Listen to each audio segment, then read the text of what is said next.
adalah murtad, boleh jadi ia ada murtad dalam bentuk syirik, boleh jadi dia murtad dalam bentuk bukan syirik. Maka itu jenis yang daripada sudut buruk dengan teruk. Jadi banyak angle bila kita bicarakan mengenai kekufuran. Maka kekufuran yang sedang kita membicarakan ini ialah kekufuran yang a'zamudz dzunub, iaitu yang dosanya paling besar. Dosanya yang paling besar. Maka di sini kita perlu faham beberapa tertib dosa-dosa besar. Yang pertama ialah apabila seseorang melakukan kekufuran. Sama ada kufur itu jenis syirik atau kufur itu bukan jenis syirik, ia adalah dosa yang paling besar. Tidak ada dosa yang lebih besar melainkan kekufuran kepada Allah Subhanahu wa taala. Yang kedua ialah membunuh muslim, okey, yang lain tanpa hak. Kerana dalam ilmu fiqh nanti bunuh seorang muslim tanpa hak dengan membunuh orang yang bukan Islam tanpa hak, dia ada perbezaan.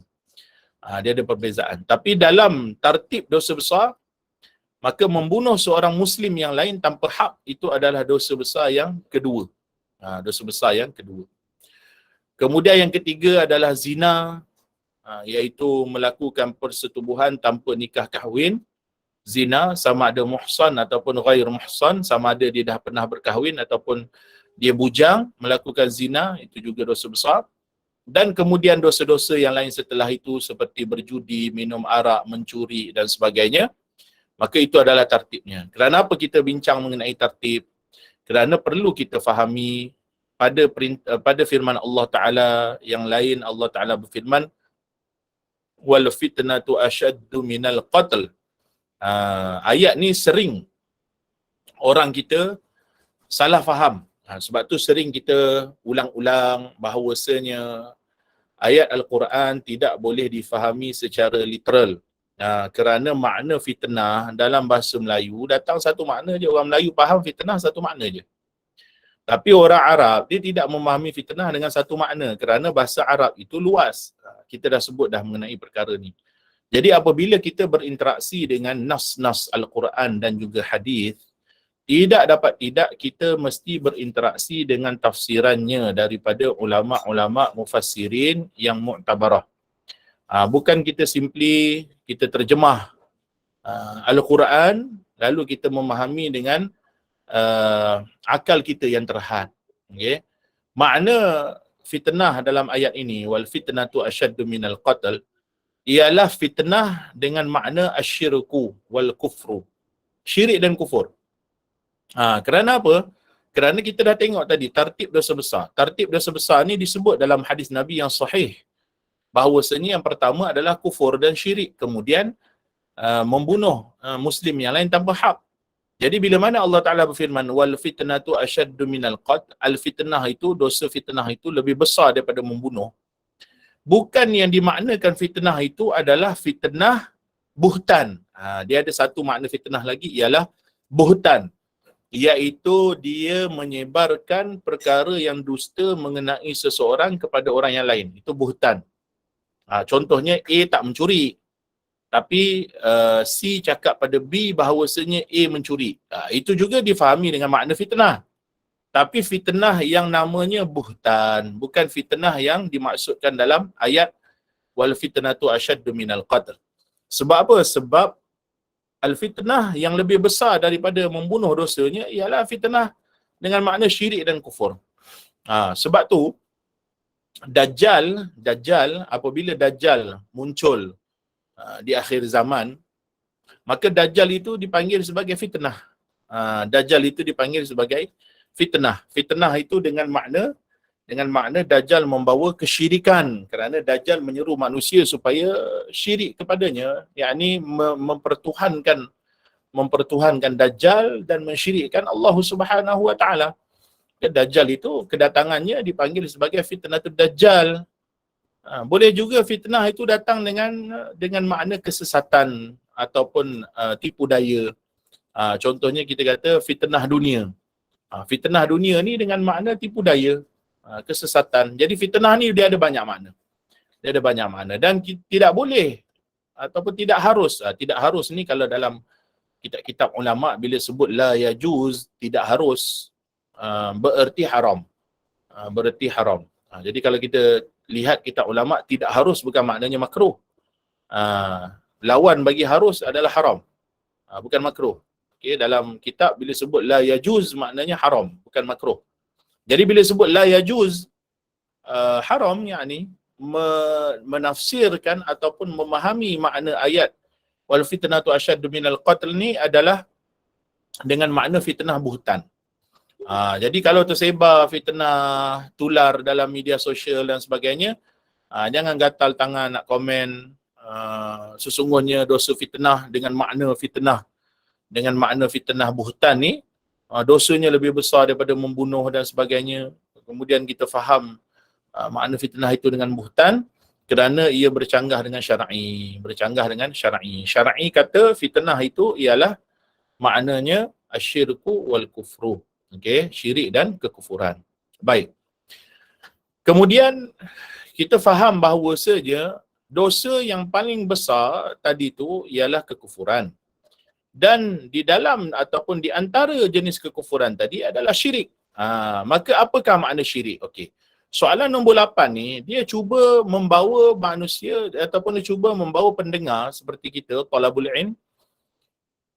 ilm untuk memahami terlebih dahulu makna syirik. Sebab apa? Sebab lepas ni akan datang soalan-soalan yang berkaitan dengan isu-isu seperti tawassul, seperti ziarah makam wali, seperti nida, seperti istighathah dan sebagainya.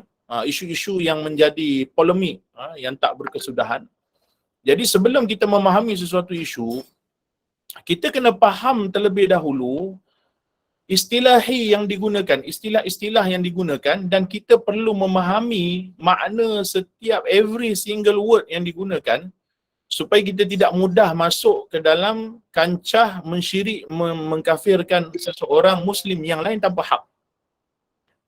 Akibat daripada satu perbuatan dan akibat daripada kita salah memahami makna sesuatu kalimah.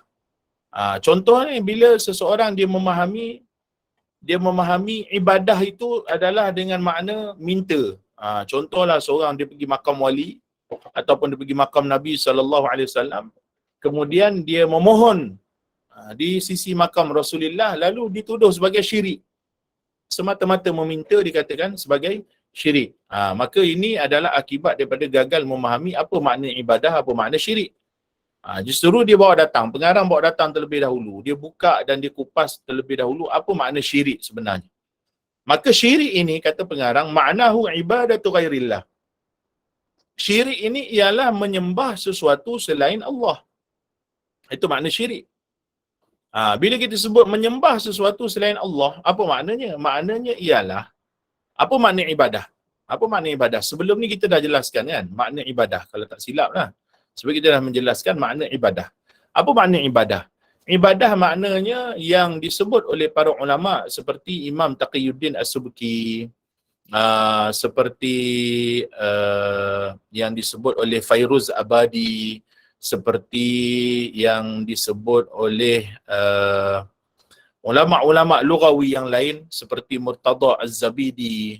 Imam Murtada Az-Zabidi dipanggil sebagai khatimatul lughawiyin, penutup bagi sekalian ahli bahasa, kerana ketinggian bahasa yang digunakan oleh Imam Murtada Az-Zabidi Al-Hanafi yang mensyarahkan kitab Ihya Ulumuddin oleh Imam Al-Ghazali. Maka Imam Murtada Az-Zabidi dan selainnya menyebut makna ibadah ialah aqsa ghayatil khusyu' wal khudu', iaitu kemuncak ketundukan dan kemuncak ketundukan dan kemuncak penyerahan.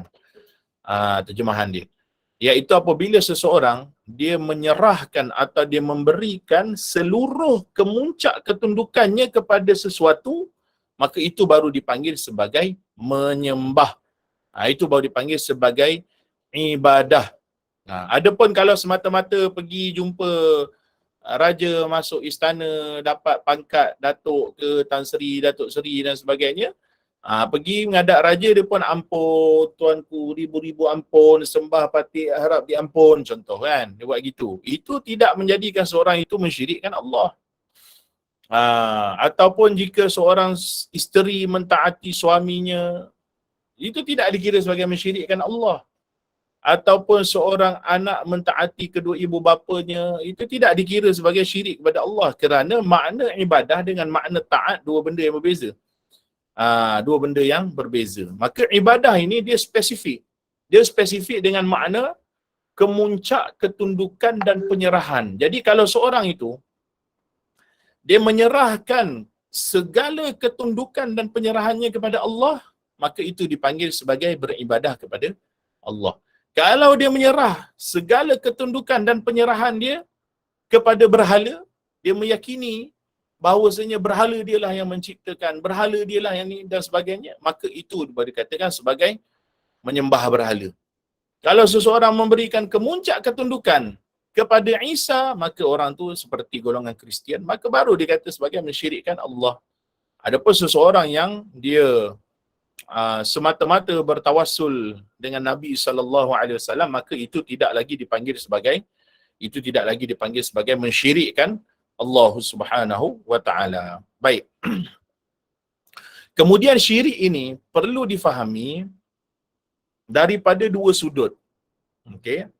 Yang pertama ialah apabila dia menyembah selain Allah. Dia menyembah selain Allah. Itu dipanggil sebagai syirik. Itu dipanggil sebagai syirik. Kerana dia menyembah sesuatu selain Allah.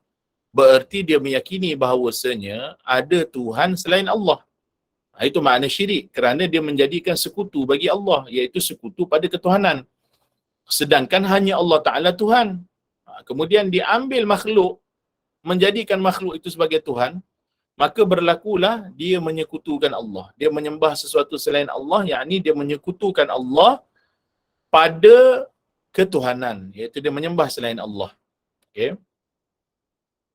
Yang kedua, angle syirik yang perlu difahami ialah apabila seseorang melakukan tajsim dan tashbih. Bila dia melakukan tashbih dan tajsim yang sarih, jelas dan nyata bahawasanya dia meyakini Tuhan itu berjisim, Tuhan bertangan, berkaki dan sebagainya, maka ini jenis syirik yang kedua. Kalau kita tanya pada dia akan kata aku sembah Allah. Dia akan kata aku sembah Allah, dia kata. Pada hakikatnya Imam Qurtubi kata dalam tafsirnya, dia kata la farqu bainahum wa baina ibadil authan. Tidak ada beza orang yang mentajsimkan Allah, yang menjisimkan Tuhan, dengan penyembah berhala. Kerana apa?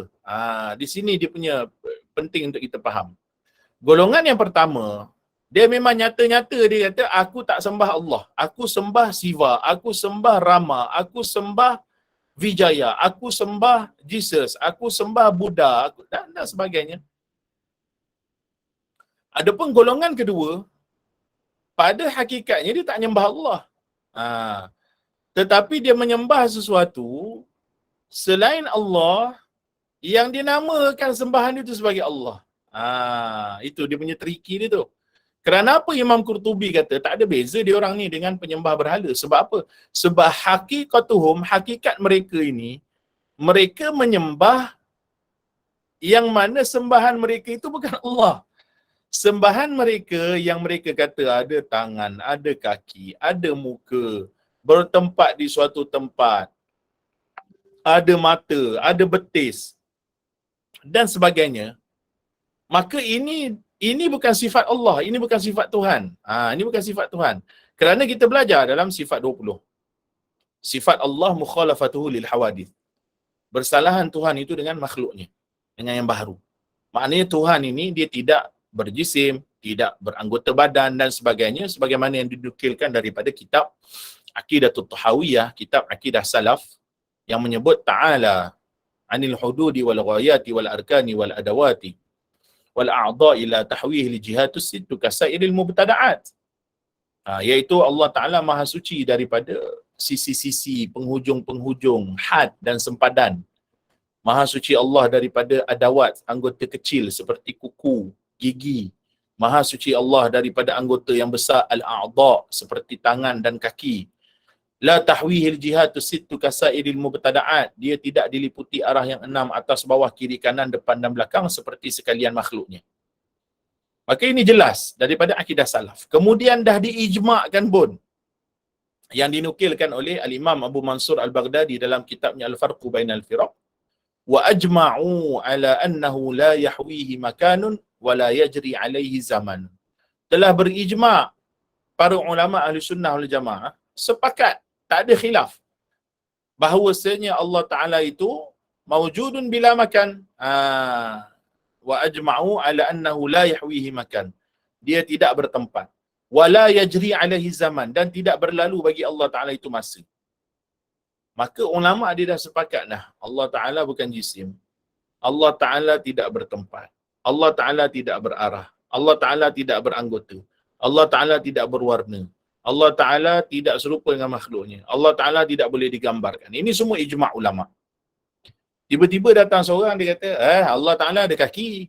Allah Ta'ala ada tangan. Allah Ta'ala ada muka. Allah Ta'ala ada, dan so on, dia punya ada tempat, ada arah, kejap turun, kejap naik. Allah Ta'ala ketawa. Allah Ta'ala rindu. Allah Ta'ala ini. Dengan sifat-sifat makhluk. Maka bila seseorang mensifatkan sesuatu dengan sifat makhluk, maka sesuatu yang disifatkan dengan sifat makhluk itu dia bukan Tuhan, dia makhluk juga. Dia makhluk juga. Ambil daripada mana? Ambil daripada kaedah tauhid, kaedah akidah dia.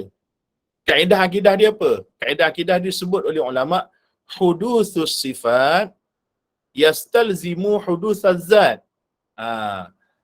Kebaharuan sifat melazimkan zat yang bersifat dengan sifat itu juga baharu. Macam kita lah. Macam kita. Apa dalil kita ni baharu? Apa dalil kita ni baharu? Kerana kita bersifat dengan sifat baharu. Apa makna baharu? Baharu ni maknanya bermula dari tiada kepada ada. Itu baharu. Setiap sesuatu yang mulanya dari tiada kepada ada itu baharu. Sedangkan Allah Ta'ala sedia. Apa makna sedia ada? Sedia ada ialah tiada didahului oleh tiada. Ni pegang elok-elok. Faham elok-elok. Baharu bermula dari tiada. Sedia ada tidak dimulai oleh tiada. Dia sedia ada. Itu makna azali. Oleh kerana Allah Ta'ala itu zatnya azali, sedia ada, maka sifat-sifatnya juga azali. Sifatnya juga tidak berubah. Maha suci Allah. Sifatnya juga sedia ada dan tidak berubah. Sedangkan makhluk ini bermula dari tiada kepada ada. Oleh kerana makhluk ini bermula dari tiada kepada ada, maka sifatnya juga adalah dari tiada kepada ada. Macam mana kita nak faham sifat dari tiada kepada ada ni? Baik. Contoh.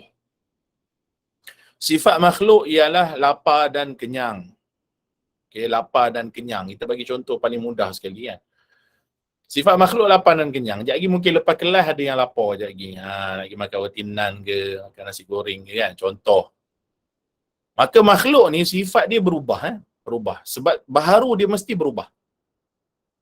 Kerana apa dia berubah? Kerana bermula dia dari tiada kepada ada. Okey, saya bagi contoh mudah.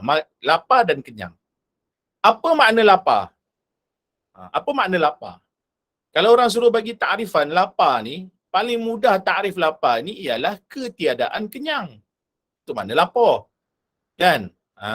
Makna lapar ialah ketiadaan kenyang. Kalau kenyang, kita tak panggil lapar. Lapar ni apa? Tak kenyang, maknanya lapar. Kalau dia makan, lepas tu dia pergi nambah lagi. Dia pergi nambah lagi kan? Dia cakap, banyak dah makan, nambah lagi. Lapar. Maksudnya walaupun dia makan banyak, dia tak kenyang. Bila dia tak kenyang, maknanya dia lapar. Ketiadaan kenyang itu dipanggil sebagai lapar. Kan? Kemudian, berubah.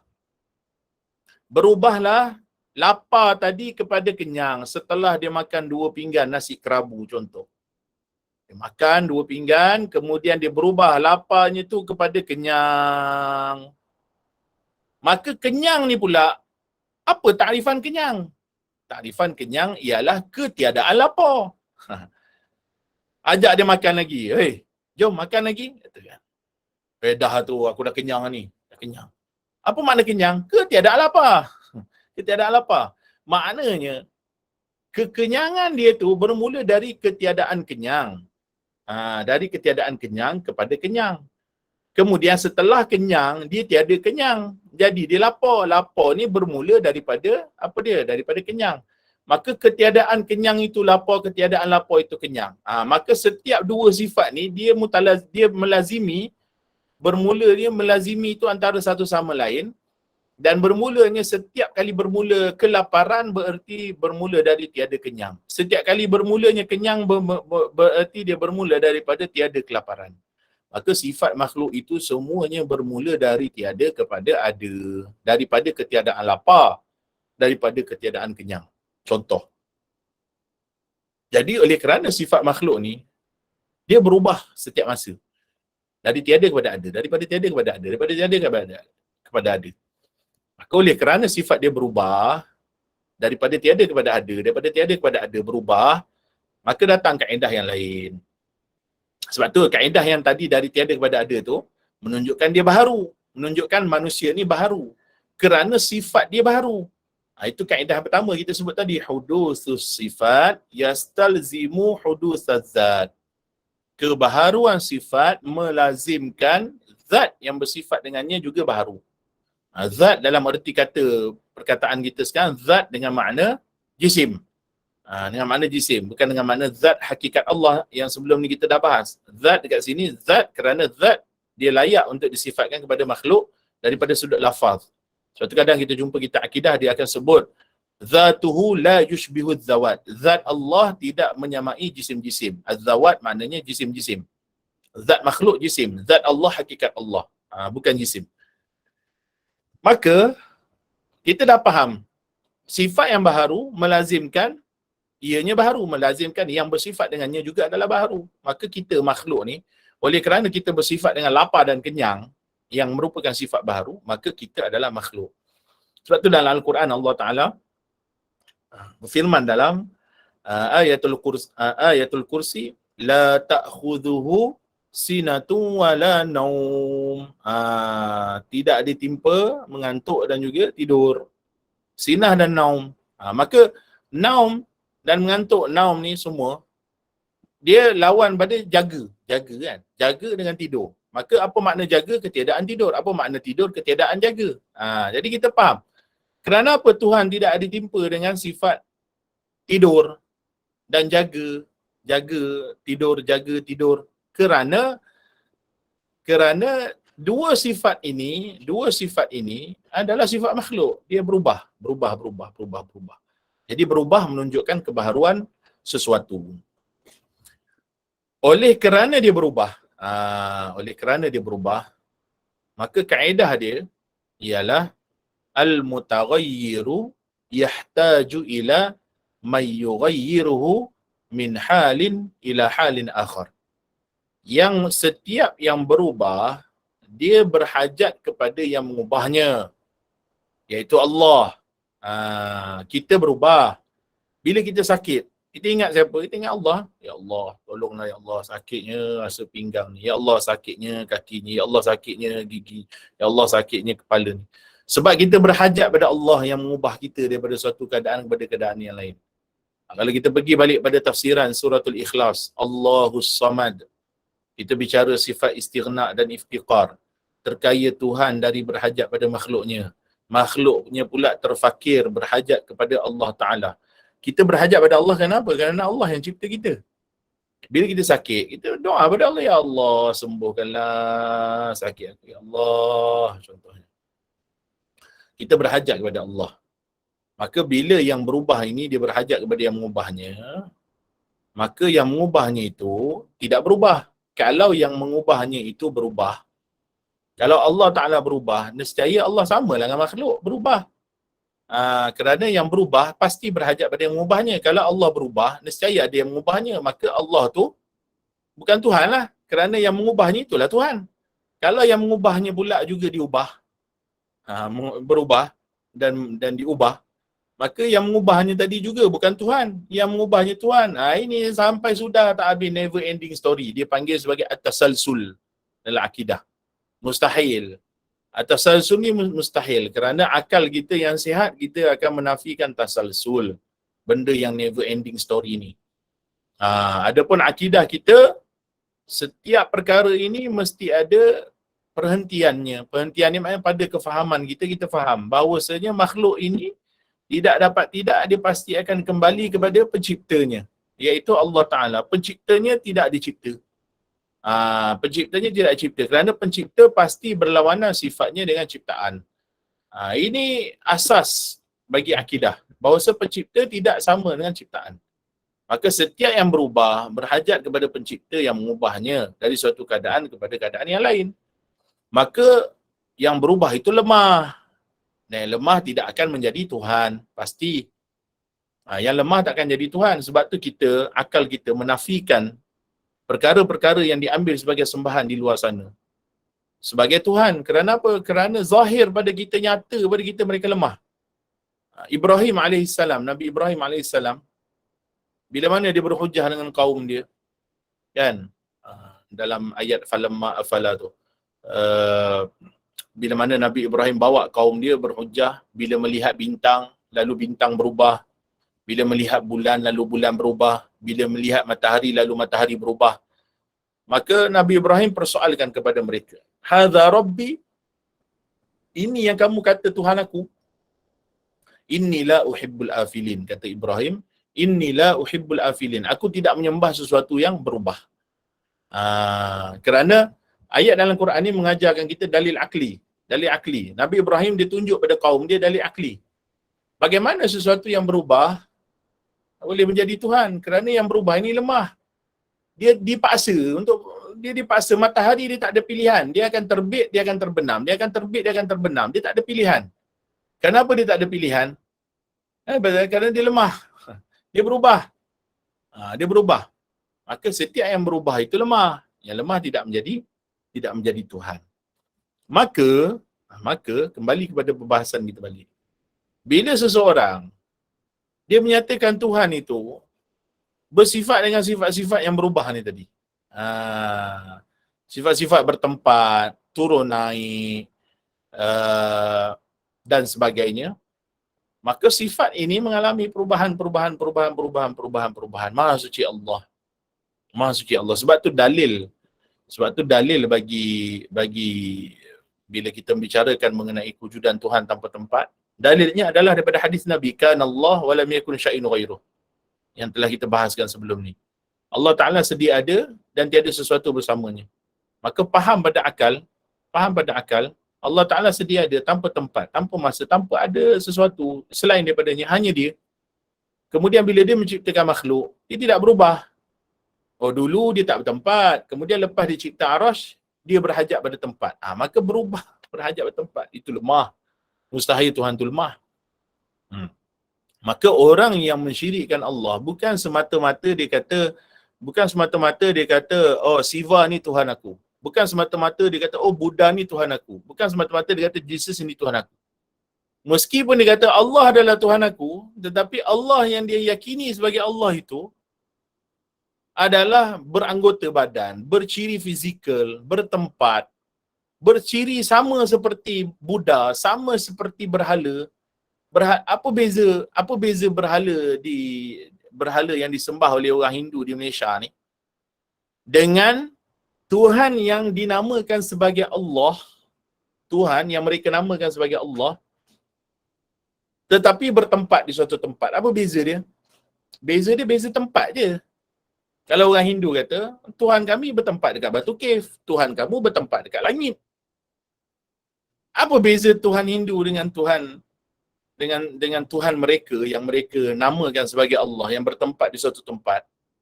Sekiranya golongan Hindu sini berkata, tempat Tuhan kami dekat batu cave, tempat Tuhan kamu di langit.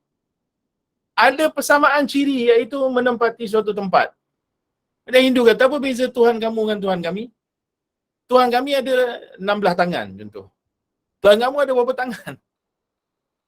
Orang Hindu kata Tuhan kami telinga macam telinga gajah besar. Sebab Tuhan kami maha mendengar, kata Hindu. Sebab tu telinga dia besar, maha mendengar. Habis dengan Tuhan kamu, contohnya. Maha melihat kerana mata dia banyak, mata bahala dia banyak. Habis dengan kamu. Maka orang yang musyabbih, yang mujassim ini, dia akan terkapai-kapai dalam penghujahan dia. Kerana apa? Kerana ciri Tuhannya sama dengan ciri Tuhan Hindu. Yang berbeza hanya rupa bentuk, yang berbeza hanya tempatnya di mana. Maha suci Allah Subhanahu wa taala. Sebab tu Imam Qurtubi memang dia terus menyatakan bahawasanya tidak ada beza la farqu bainahum wa baina ibadil authan. Terus Imam Qurtubi bagi tak ada beza pun mereka dengan penyembah berhala. Golongan yang mujassim dan musyabbih yang jelas-jelas menyatakan Tuhan itu beranggota, bertempat dan sebagainya. Kenapa? Kerana mereka ini pada hakikatnya bukan menyembah Allah.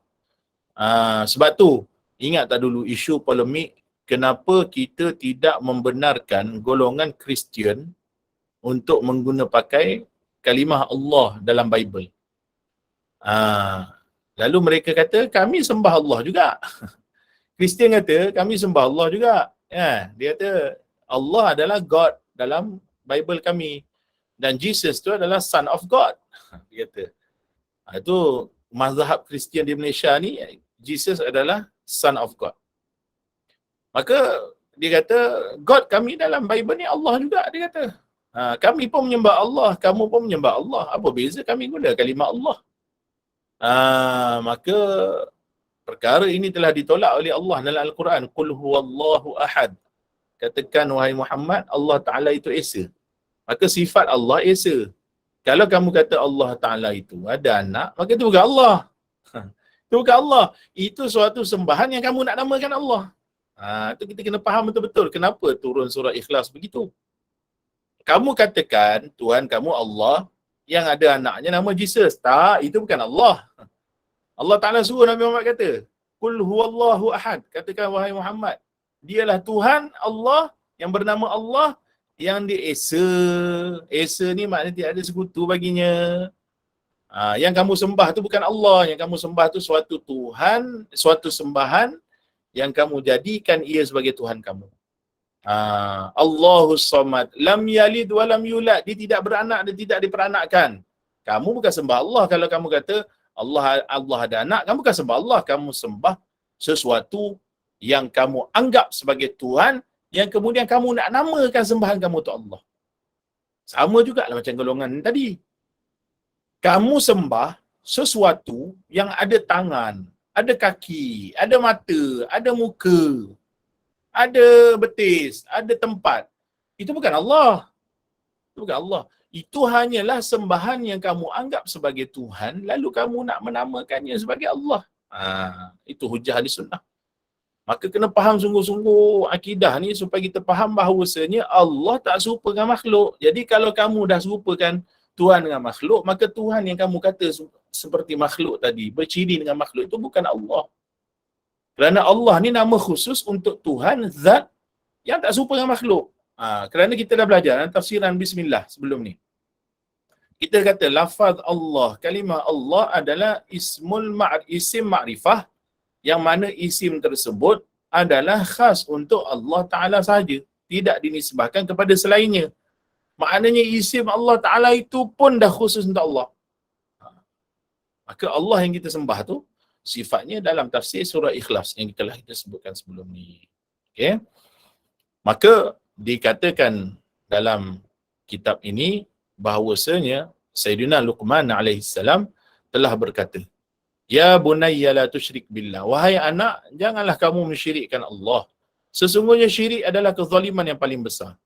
Di sini zalim datang dengan makna wad'u syai'in fi ghairi mawdi'ih.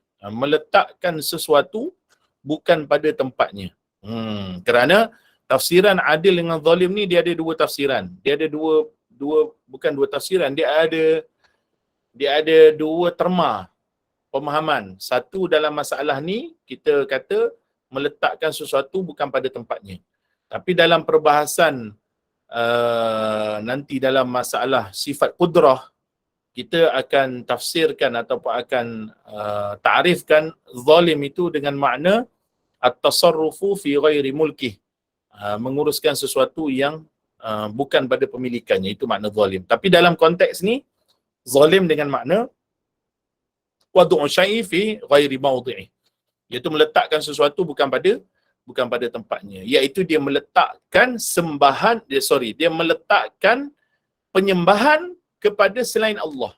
Itu maksudnya sepatutnya dia sembah Allah lah, sebab Allah yang menciptakan dia. Tapi dia menyembah sesuatu selain Allah, maknanya dia meletakkan penyembahan diri dia itu kepada selain Allah, bukan kepada Allah. Maka dia telah melakukan kezaliman paling besar. Dia telah melakukan kezaliman paling besar. Sebab apa kezaliman ini dipanggil kezaliman yang paling besar? Sebab dia berlawanan dengan hak Allah Ta'ala. Dalam satu hadis yang lain, Nabi ditanya oleh para sahabat, apakah hak Allah? Maka jawabnya Nabi SAW, haqqullahi 'alal ibadi haqqullahi 'alal ibadi alla yusyriku bihi syai'a. Iaitu an ta'buduhu wa la yusyriku bihi syai'a. Hak Allah yang terbesar ke atas hamba-Nya, ada soalan di lepas ni. Yang terbesar atas hamba-Nya ialah kamu menyembahnya dan tidak mensyirikkannya dengan sesuatu pun. Sebab apa? Sebab dia Tuhan, dia menciptakan. Maka dialah yang paling berhak disembah sebab dia Tuhan. Kita sebagian orang yang dia menyembah selain Allah, kenapa pula kamu nak menyembah berhala? Berhala tu bukannya dia ciptakan kamu yang ciptakan dia, kamu pergi sembah dia. Kan kezalim tu. Kan kezalim. Cipta berhala, kamu yang mereka berhala bubuh 10 mata, 20 mata, 18 tangan, 16 tangan, telinga besar mana ikut suka kamu. Kemudian kamu kata itu Tuhan kamu sembah dia. Kan kezalim tu. Kamu sembah rekaan kamu sendiri. Patutnya kamu sembah yang mencipta kamu. Kerana tu dipanggil syirik itu zalim yang paling besar. Kezaliman paling besar, tak ada yang lebih besar daripada syirik. Kezaliman paling besar ialah apabila dia meletakkan penyembahan dia, ibadah dia kepada selain daripada Allah, sedangkan Allah lah yang menciptakan dia. Dan dalam hadis Nabi SAW, Nabi ditanya, apakah dosa yang paling besar? Maka Nabi menjawab, kamu menjadikan bagi Allah Ta'ala itu syirik, wa huwa khalaqak, anta ja'ala lillahi nidda, wa huwa khalaqak.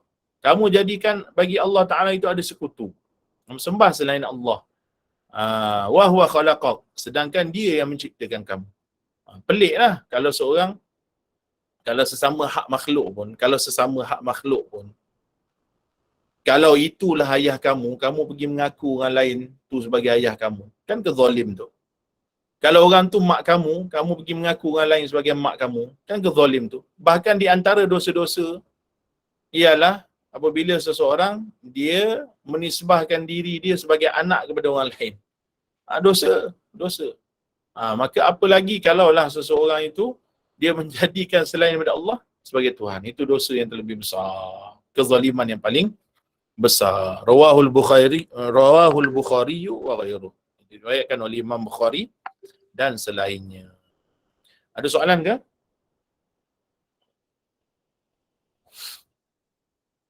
Kalau tak ada soalan, kita habis setakat ni dulu. Saya mohon keluar awal sikit. Ada urusan sedikit. Dan kita dah syarahkan secara panjang juga pada malam ni.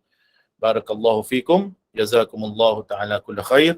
Wallahu subhanahu wa ta'ala a'lamu wa ahkam. Qul qawli hadha, astaghfirullah li wa lakum.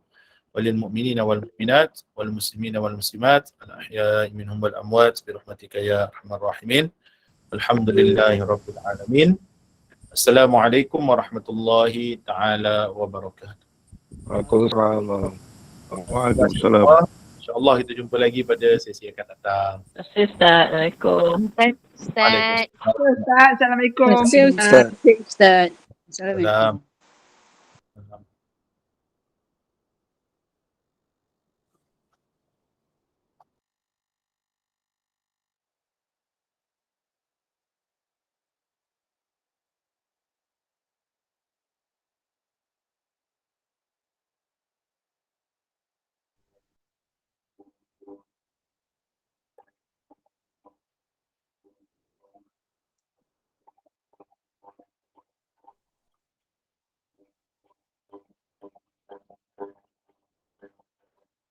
Ustaz.